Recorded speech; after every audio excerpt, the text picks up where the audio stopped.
It's your good friend Montrose Monkington the Third here, with Coug von Cougen. Thank you for putting the product away. Yeah, drinking a nice fast food restaurant drink. Right, because we don't have any sort of... I sure love my fast food restaurant drink.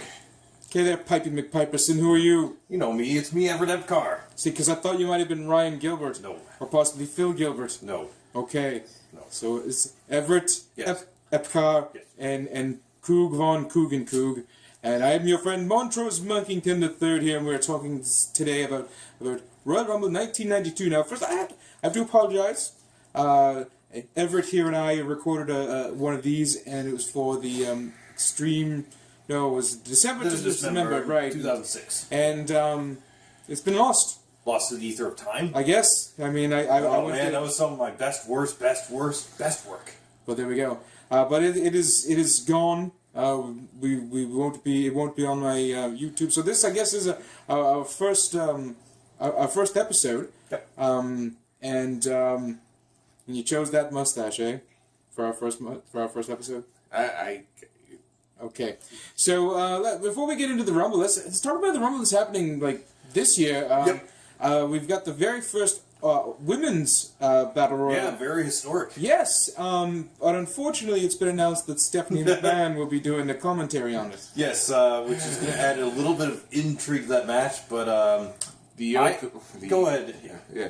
The Yoko Ono of professional wrestling will be gracing us with her commentary. She didn't break up the WWE. Not yet, anyway. She might have broken up DX, but you know, we're breastfeeding there. But it's not like they didn't have an experienced sportcaster in Renee Young or anything. Or any one-shots like Alita or Beth Phoenix. That ringing you're hearing is the cat that lives with us, or lives with me rather. We call her Classy. She is pure evil. Yeah, I would even take Charlie Caruso. You know what? No, that's not an insult to Charlie Caruso, because Charlie Caruso is quite awesome. I'd rather take her and Renee Young. That'll be a fantastic play-by-play team, but no. So I have a feeling we're going to see nothing but very awkward corporate PR. I think I'm very proud that this is happening. Yes, I think ad nauseum. There'll be a lot of self-gratification in the way of her verbal ego stroking. Yes. Get what I'm saying. Yes. On another related note, related to the WWE anyways, Vince McMahon has announced that the XFL will be beginning. Ooh, I can't wait! I bet you can't. Oh. I personally can't either, because I watched the that Grand Bowl arm league, whatever. Yes. They don't kick it a lot. I don't know why they call it football, but we watched that, so it'll be interesting to see what his take on this is, as I've never seen Vince McMahon's take on football. You never saw the original XFL? No. Oh, you didn't have missing much. Yes and no and yes on that. Okay. Well, you know what? See you in 2020. All right. Yes, you will. That's kind of the news for today. Let's kind of roll on into this Rumble. It was 1992. It's actually one of the best Rumbles that's ever been put on. Oh Absolutely. my God, yes. Because the history here, this was the title was vacant. And so they said that whoever was going to win the Rumble was going to be the new WWF champion. Get the E out. Sorry, bad reference. We're not doing ecstasy, Coug. I know. What? Okay, we're not doing ecstasy. Oh. Says you. No. All right. So, anyways, so this show took place at the Knickerbocker Arena. Yes, in Albany. Yes, which they do have lovely steamed hams, by the way. Okay. But actually, that place became the Pepsi Arena, and now it's like a lot of places. It's Corporate Chill Arena. So this one's the Time Union Center. Okay. Well, but the thing was, I guess the big thing that was happening at this time was Ric Flair had jumped ship from WCW over to the WWF, and Bobby Heenan and him were saying that he was the legitimate champion of all champions, and Hulk Hogan was nothing but a paper figurehead. Yeah. Yes, there you go. Title. How did McMahon not get sued for Flair bringing the NWA World Title on WWF television? I still don't understand. Well, at one part he actually owned the physical belt, but if you remember when they showed it on screen, they did get a cease and desist. Right, so they had to blur. They had to blur, or Australia that he held a tag team title, and they blurred that. Yeah. So yes, well, what had happened was that when Flair left WCW, he had a deposit down on the belt, and they weren't giving it back to him, so he wasn't giving back the belt. Yeah. Well, Plain and simple. I was going to say finders keepers, but that has nothing to do Well, with no, this context. it was his property. Yeah. So there we go. Yeah. But we started the evening. I said my notes are down here. So just if you see me peeking down here, it's because my notes are down here. Okay. So He's not admiring his feet, but his feet are lovely. yes, they are. Okay. Was offered. Anyway, So we started the evening off with a pretty straightforward tag team match with the Orient Express taking on the new foundation in Owen Hart and Jim Neidhart. this was basically almost like a sequel, if you recall, from the year prior. They opened up the show with the Rockers against the Orient Express. A really fantastic match. So I think they were kind of replicating that. Well, it was a good match. I did enjoy it. There was some funny lines there from that Heaton chap who said that the new foundation was still in their pajamas. Yes, although the screaming 90s attire that they well, were. very neon and baggy and whatnot. But if you really look at it, the only person who was not really in a pajama type garb was the masked chap from the Orient Express. Yes, Kato. Kato, right. The other fellow, I know it was supposed to be like a karate gi or something, but it looked like he was wearing pajamas as well. And this was the start of those annoying horns and bells that was happening throughout the whole show. That felt like it was dinner time. You never noticed that? Not really, no. What I did notice, though, there was some fantastic stuff that Owen Hart was known for. Yes. That excellent bounce off the top rope and then flip when he was doing that reversal thing. That was very nice. There was also a good spot with Mr. Fuji where they put the cane in the corner and ran Owens, boom! Shoulder first. Oh, I love that spot. It looked really good. Did you find it odd that at one point Owen was actually trying to tear off the mask of Kato? That's a common thing, actually, with a lot of the masked wrestlers. At least back then, I found, anyways, because Even a good guy would just try to tear off the mask? well, it's a good piece of theatrics, right? Okay. I mean, and of course, if he's the good guy, of course the crowd's going to be cheering for that. Yeah, we want to see who this cheater is. I hear if they'd taken that mask off, though, He would not probably... it would have been a Caucasian. Yeah, I think that's probably why they didn't do that. That's probably why. Yes. Yes. Someone needed to explain to Vince that Caucasian doesn't mean Asian just because the word Asian is in the title. There we go. Yes. But they did Owen. There was also that really excellent. Before we get to that, there was an excellent double shoulder tackle where they launched Jim Neidhart over the top rope and into the Orient Express, which looked really good. He's agile for such a large chap, and they ended up winning with a rocket launcher, which was where Neidhart would throw Owen onto It's one of really no different than just doing a splash, really. Jim Neidhart really added nothing to that effect, to that move. You shut up. Sorry, just like logically speaking, it does nothing. It looked Of extra- great. It looked fine. It looked great. It showed good tag team work with the two of them. Now, And he got no- extra height because he was thrown by him. So did you notice at one point Heenan was saying that it's fair to be Flair to be at number 31? But right, because that means that he would come in after everything was Even all over and then, be awarded the And belt. oddly enough, Gorilla Monsoon was mentioning the Midnight Express. He did mention, I did see that. Yeah. He mentioned the Midnight Express. That was interesting. Like, But that was in along the lines of train puns. So it was like, Oh. he wasn't talking about Bob Eaton or sure? Stanley. I wish he was, but I don't think they were talking about the Midnight Express. back wasn't then. there like an NWA, I don't know, cooperation or invasion that came shortly after After this? that point, but Shortly, not 92. I thought that was like 94. Oh, okay, it was that far along. Well, anyways, we moved on. Then the version I watched had a bit with Lord Alfred Hayes. Yes, Rest in peace. Right. It was a Coliseum video exclusive. It was an interview. yes. No, he was talking about the He went to see Hulk Hogan. right. Yeah, and Hulk Hogan did all his T and UK puns. Oh He tried no, to that endear actually himself to the- no, that was the next Oh, that Alfred. was the I next remember that because I remember the T stuff and I thought it was exceptionally odd. But yes, it was. We were going to move on to the Piper, Roddy Piper, that is, taking on the Mountie. One of the best intercontinental matches I've ever seen. Well, it's quite good, and there's actually some nifty history with it because Bret Hart had lost the Intercontinental Championship in Springfield, of all places. Yeah, which Could you guys refresh my memory? No problem. What happened with Hart at this time? Because I know I was doing my reading up on it, and I know the Hart Foundation had split up before, hence the new foundation. coming in, but I couldn't for life of me find anything about Hart around this time. Well, with this point, they gave him the IC title. He was actually in some ways in verbal talks with WCW. Wasn't officially the reason why they got the title off him. Well, it's probably a good piece of preemptive strike. Yeah, just in case for anything, but they already preemptively thought of giving the title to Piper to do more business with house shows. So, once Flair won the title, he could be IC champion versus WWF champion. Oh, yeah, that's something. I was actually they play on that a fair bit in the main event. But let's not get to that. Let's talk about this because this, as Coug said, this is actually a very good match between these two gentlemen, and it was actually a stellar bit of history because Roddy Piper got his first and I think only WWF championship. He did win the tag team title with Flair in 2006. But yeah, they did make it a pretty big deal. Just I was unaware of that. You forgot about that from? I was unaware of it. Yeah. Oh, yeah. Hey, it must have been pretty quickly. But no, it was like you said, they treated it pretty big for back in '92. In fact, one thing I really loved the show is they did do a lot of fun, self-contained stories, and Piper was involved with one of them. His main thing is I'm going to win 2 titles in one night. Yes, and actually, watching it, even though I knew what the outcome was, I thought it would be very interesting had that happened. Mm-hmm.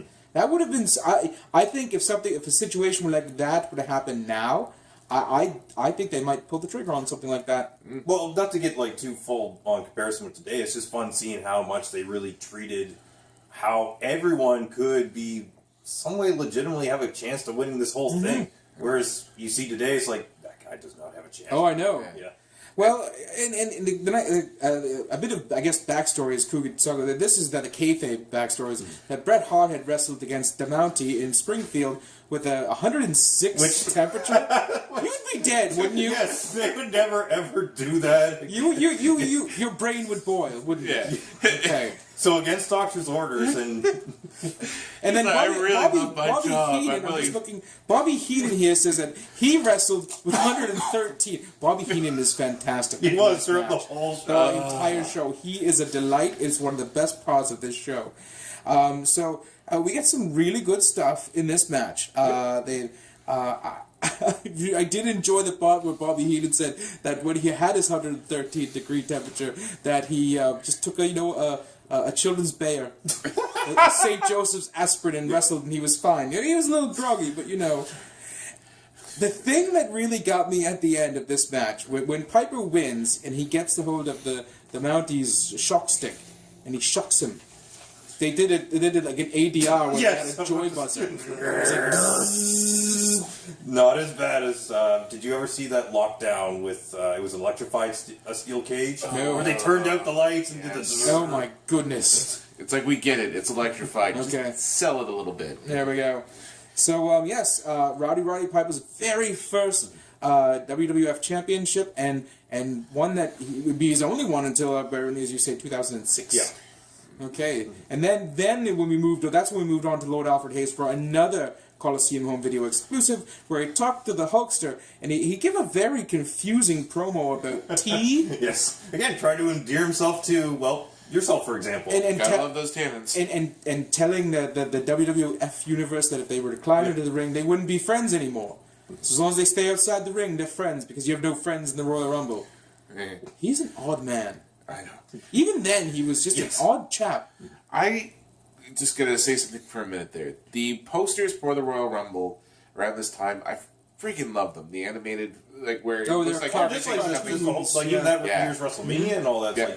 All those cool hand drawn stuff. Yeah. I mean, I know they brought that back for a few. I'm not sure excuse me. I'm not sure what Royal Rumble they brought it back for, but I know it was for one in the early aughts, and I just think it's good, but it doesn't really capture the same magic as it did back then.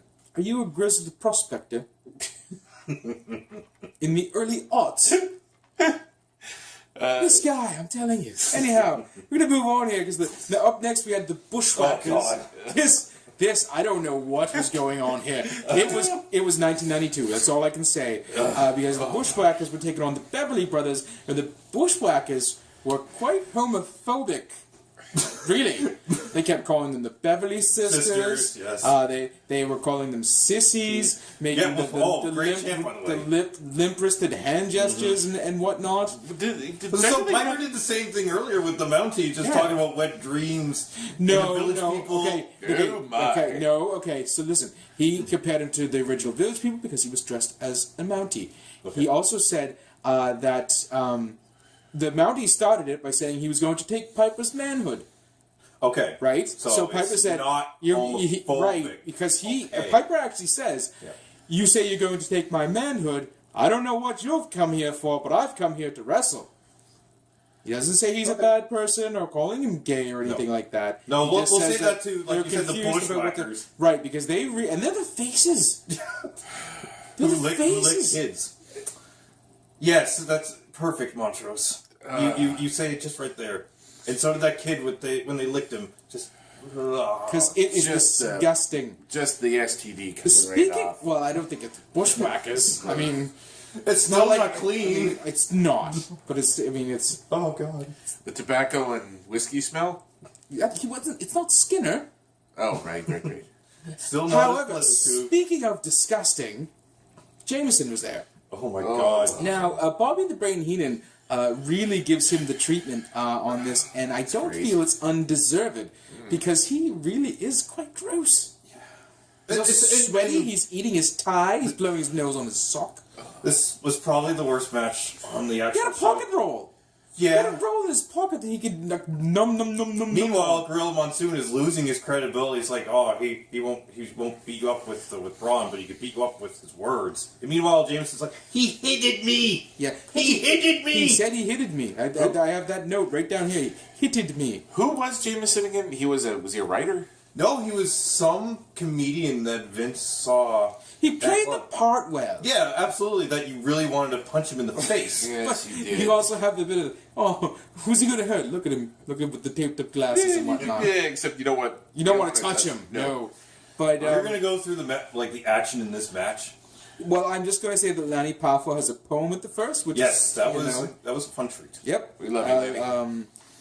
Gorilla actually says about the Bushwhackers that they've been licking and whacking their way through the tag team division. Which is also the same reason why they're going to have to be knocking on people's doors explaining why they're in the neighborhood. I feel sad let that phrasing set in for you. Licking and whacking. Mm-hmm. I refer to that what they do is called whacking the bush, because that's all. Whenever you see the fans doing that, it's don't you start. No, I don't want to start. Okay, why did I just start there? Don't. So did you notice that Gorilla took the time to admire a sign from the crowd that said on the 8th day? Yes, God grace Gorilla. Right, it was 8th day. It's pretty good. I think that's what he said. Yep, something like that. Mm-hmm. A kid again. We saw a shot of a kid wisely wiping his face after being licked. Right. The Bushwhackers were biting some bums, and they were the ones talking about the Beverleys being gay. Well, you were talking about it was 92. It was 92. Well, the sissy chant. That's something out of like Gorgeous George time. Right, but it's still it's derogatory, and but it does go to show you that in '92 it was still perfectly acceptable to do that. That's why they have that warning at the beginning of each event where they're like, this does not reflect how we currently feel. Nope. So there we go. There was a really cool Beverly leapfrog actually, where they leapt over one another and did a backbreaker. Something just like sat that. down. That was a good spot. I also noticed that Jameson was wearing like a pirate shirt. He did want to be a pirate, apparently. So pirates are cool. I can't believe it lasted almost 15 minutes, though. It was quite. We did get an occipital protuberance from Gorilla Monsoon. What? Well, you know how Gorilla Monsoon is constantly calling the oddest things like an occipital protuberance. Yeah. Right. Big words. Big words when he really means like his eye socket or something or my nose. I thought I was in the person. Same man will say just like right in the bread basket. You never do that. What are you talking about? Use words that don't know the meaning? No, it's not that he doesn't know the meaning. It's that he's using a 15-syllable combination when you just get 3 would do exactly. But the Bushwhackers lost.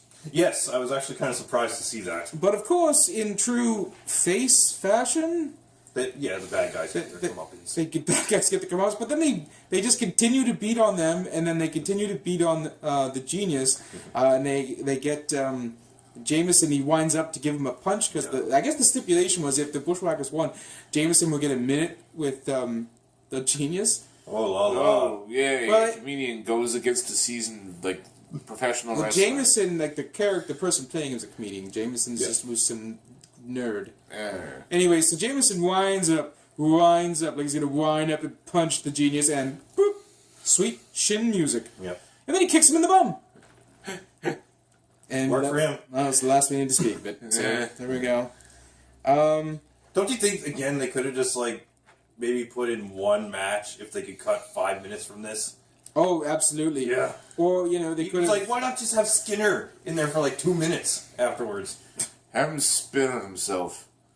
And that's it, I guess. Yeah. I don't ever want you to have the book for any place. Okay. So, next up we had the LOD taking on the Natural Disasters, and this was for the tag team titles. The LOD had a promo before this, and they They would just want to toss them around. Hawk said something along the lines of, "You know what makes us sick besides everything?" Kind of tells us that everything makes you sick. And he says that they're going to leave them with their tongues lying out like a couple of dead deers. Yeah. First of all, it's deer. It's its own plural. Secondly, You're talking to a dead guy. Secondly, it's an odd choice of phrasing. It is. I've But never- it's Hawk. That's his main thing, really. So we get to the match, and not a whole lot of Hurricane Ranas. No. But Flying leg scissors, as Gorilla Monsoon would say. A lot of slugging it out and drop kicks. and that's perfectly suited for these. Oh yes, tag no, teams. because they're both big hoss tag teams, as they say. Now, no matter what you say for the action, the real highlight was the post-match interview with the Natural Disasters. Oh my goodness, yes. So we do get some good stuff back and forth, of course, but it's a count-out victory.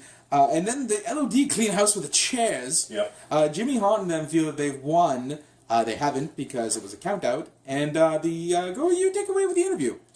Yeah, the Natural Disasters just be like, we should have been one.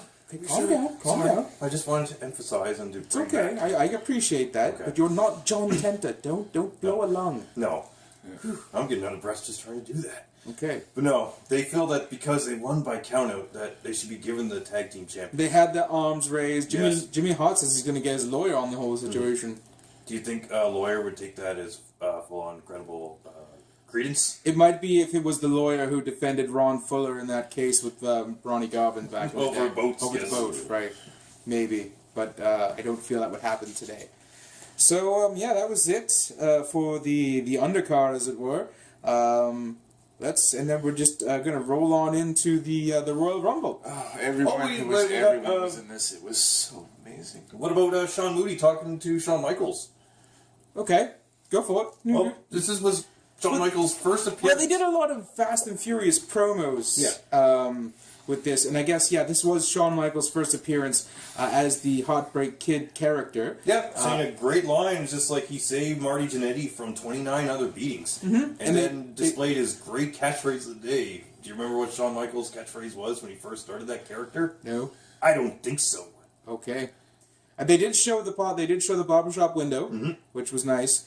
But before the match started... the roll call of promos. Well, we had the roll call of promos. The Fink announced the rules, and Jack Tunney was there. You're going to skip over Hulk Hogan's promo for the Rumble? You know what he said? Just said he was going to rumble all over you. Thank you, Nixon. Yep. Okay.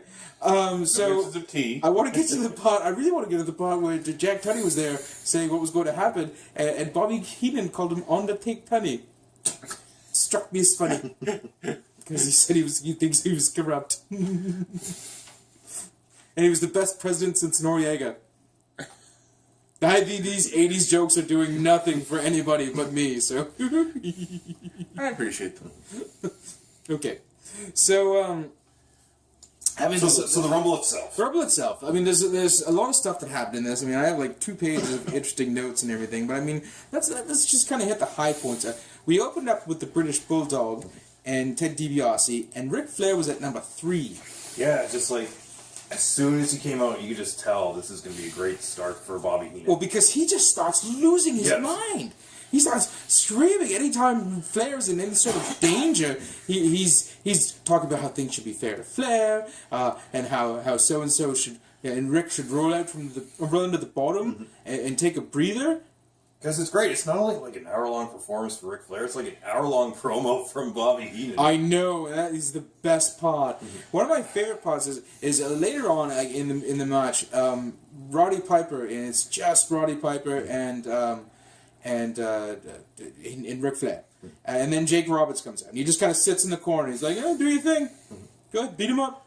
So Roddy's beating him up, and then Jake sneak attacks him. And then he starts beating up on Flair. And then Ric Flair is saved by Roddy Piper, and Bobby Heenan says, "I never thought I'd ever say this, but thank you, Hot Rod. It's not a skirt, it's a kilt. Thank you." And then Roddy Piper beats up Ric Flair. Oh, and man. Bobby Heenan says, "You no good, underhanded jerk. It's a skirt, you skirt-wearing freak. It's not a kilt, it's a skirt." Really just some on-point stuff from Mr. Heenan. Oh, just like promising. It's like if Flair wins, like I'll never be bad again. Oh, like he's talking to Santa Claus or something. It was great. Have you guys ever seen this type of work from him in any other pay-per-view? He's done a few, like the Survivor Series ones he's done before have been quite good. There's one where he said he was going to pick Booger to win the whole thing. Yeah. That's one of my personal favorites. It was a fun little play on words. Yeah. I did enjoy... You spoke earlier about how you felt like everybody in this match could possibly have won this thing. I don't... To a degree... But I don't feel the Repo Man was going to be winning this. No, but at no least love for Barry Dorso. Or Darso, sorry. Well, if he had been Smash, maybe. No. But as the Repo Man, not so much. You gotta note one thing regarding this particular Rumble, just like the stars in it are just amazing when you really There are some really good workers. I mean, we got Nikolai Volkov, we've got Greg Valentine, Texas Tornado. Yeah, sharing a ring with Ric Flair, that was great. I know, and like you just can't get. Davey Boy Smith had a really good outing in this. Every elimination, his hair kept frizzier and frizzier. It was like, he had some crazy hair there, didn't he? So yeah, and it all of it looks really good. Macho Man had that. That was the odd thing that happened with the Macho Man. That he got eliminated, but didn't. Yes. Right. He throws out Jake Roberts, and they had like a program or a pass thing, and he goes out over the top rope after Jake, and they're like, "Well, I think he just eliminated himself." No, and Gorilla and Bobby really have to scramble to cover because they come up with some bollocks about how the referees didn't see about how someone has to propel you over the rope in order for you to be eliminated, which we know that's not the case because Andre the Giant did that himself. Yes, that's right, yeah. He eliminated himself with Jake Roberts a couple of years prior. So yeah, they had to basically cover because they know they had to have Savage in for like a more duration of the match itself. I did like how the Undertaker, when he threw him back in, seemed quite upset with him, which I don't feel like was his place, and he might even just be doing it for the character of a thing, but I think I'd be quite upset too. It was like he forgot himself. A man of that veteranship to forget himself. So, but that aside, it was still good. The Big Boss Man. Yeah, came in like a full head of steam. Oh my goodness, I was so impressed by what he did in this match. And you know, for a guy who he got tag team gold, but never anything much else. At least in this run for sure. He did really, really well, and he was actually. I watching it. Had I not known, I feel there is a legitimate possibility because he's really cleaning house. So he did a really good job with that. You notice one thing, like they really emphasized years later, just like number 30. This one, just like it's a warlord. Who else? Oh my goodness, be? that was awful. Yes. You usually you want number 30 to be that big pop that sends you because you're into the final bit of it, and it's the warlord. I think that's why they don't really put a lot of announce names in like later Rumbles just so it doesn't get to that predictability phase. No, but you still should put some want that last Roman Reigns, entrance. cough, cough. the Roman Reigns gold you got. No. No, I get what he's going for because he's right, but still that gets a big pop. It does. You might not like Roman Reigns. I may not like Roman Reigns, but there are a lot of children and women who like Roman Reigns, and they will pop for him. There will be a crowd reaction. Whoever is number 30 will probably get like a big pop. Right. In this situation, they were like, "Oh, Nope. it's the Warlord." Who else is gonna be? Well, I guess. Oh, it's the barbarian. Right. So, there you go. I guess these are the last of it. And this is the last of it. When we get down to the kind of the nitty gritty, but the Warlord, he comes in at number 30, and he's actually the first eliminated in that last bit. Right? Yep. So, unfortunate for him. Fortunate for us, though, because we got rid of the Warlord pretty quickly. Heenan actually has a really good bit where he's like, I knew it. See, I was right. I knew it was the Warlord. Simple math told us it was the Warlord. Process of elimination. But, again, good stuff from Bobby Heenan. I can't say enough for his commentary. And Gorilla did a great job playing off with him, too. He threatened to strangle him a couple of times. Yes. He told him, don't start with that fair to flare stuff with me. And then, he just kept on rolling with it. Which, yes, he's a fantastic antagonist. I loved it. I was hoping one of these times that Monsoon would have said to him, malarkey. Don't give me any of that malarkey. It would seem to be very fitting. There was at WrestleMania that year, he got so mad. It's just you can really tell he just was yelling off the top. It's like, will you be serious? I love when you do that to Bobby Heenan. So, anyways, let's get down to the final 3 because this is the big Bossman had a really good showing. He eliminated some folk and the Tito Santana and Martel and Hot Rod went out at the same time. Yep. But really the big story, because this is what carried the rest of the year that year, was that we got down to Ric Flair, Hulk Hogan, and Sid Justice. Yeah. Right, not Vicious. You thought it was Sid Vicious. This is not WCW. Yeah. So Hogan looked like he was getting ready. He was trying to eliminate Flair, and then Sid sneaks up behind him and boom. Yeah. Just dumps Hogan right out. And when that happened, people went nuts. They were just like, "Yeah, Sid, you did it." And then Hogan then starts yelling at Sid, grabs him by the hand. Yep. And then Ric Flair dumps Sid out, and the crowd was not having it at all. Trolling the crowd. Meanwhile, your new WWF champion for 1992, Mr. Ric Flair. It was actually it's some of the best stuff I've seen. As far as a decision of booking goes, fantastic work. And I think someone's here. We're gonna have to. But either way, I remember when I was a little kid, I absolutely hated the end of this because I hated Flair. Huge Hogan mark. Even I would rather have had Sid at the time. So you of all people should understand the allure of a Roman Reigns or a John Cena. As a Hogan fan, you wanted him to win this. Yeah, I know. I mean, yeah, I understand it. I just you have to admit it that John Cena and Roman Reigns are best for business. Yeah, God help me. If I was in charge, I'd be doing the exact same thing. Exactly. Well, it's I funny. hate myself for it. So let's get to that. Let's get to the promo afterwards with Flair. Oh my goodness! Oh my goodness! The best work from all of them, all around. And Mean Gene admonishes the smoker. Put that cigarette out, you. And that person too. And that's exactly how he was doing it. He was looking off camera and admonishing someone. Put that cigarette out.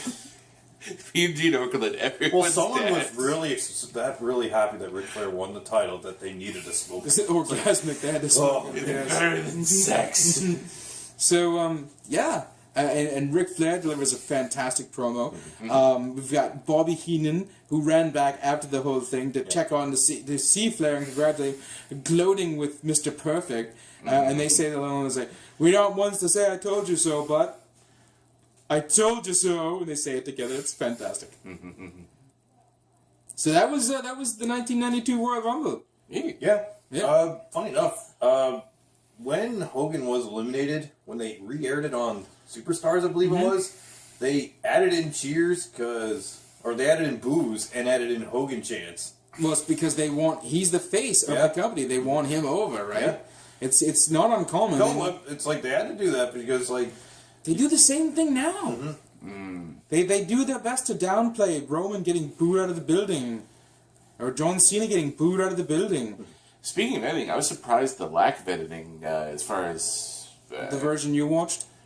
Yeah, and especially too, I was thinking more along the lines of I was watching the Raw 25 episode this week. You guys were making the reference of of piping in cheers and boos. Right. They were not censoring the holy caca chants. Well, no, that's live television though. I suppose. So certainly live caca for the people who went to the Manhattan Center. And I paid all heard that that. money. Oh, they got gypped. Yeah. Big time. Can't believe they didn't do some stuff for like superstars or something like that, just to tape another show, tape yeah. it, and they get some stuff in. Even the mixed tag, right? They're doing, yeah. Oh no, that's a Facebook Live it's fine, exclusive. That's what I think of that. Facebook is not. I mark my words so I can eat them later. But Facebook is not a viable venue for, go on for MySpace. television. Just go on MySpace, you'll be fine. Tumblr, people. It's all about Tumblr. I invite these two here, and this is what I get from them. Anyhow, so as I was saying, I was speaking with Epcar earlier about how our next one is going to be... not like this kind of show. No, it's going to be terrible. And I'm thinking of is it No Way Out, and I believe 2005? Yes, the one with JBL defending against Big Show in a cage with barbed Good wire. Lord, I'm already bored to death of it. Yep. I haven't even watched it yet. So yes, Ooh, it has a hide and ride match on it. you're not selling me. I'm supposed to sell you on it? Well, make me feel better about picking it. Maybe. No. Okay. Well, there Next we thing you're go. going to tell me Deuce and Domino are on the card. No, sadly they're not. Okay. Well, that's a plus. So yes, this has been the 1992 Royal Rumble review from Montrose Monkington III, Coug von Cougen and Everett Epcar. Coug, I'm a big fan of 5-Star Wrestling Magazine. You know the magazine that you write, edit man. and Oh, right. Can I get a job? I kind of need a job in wrestling.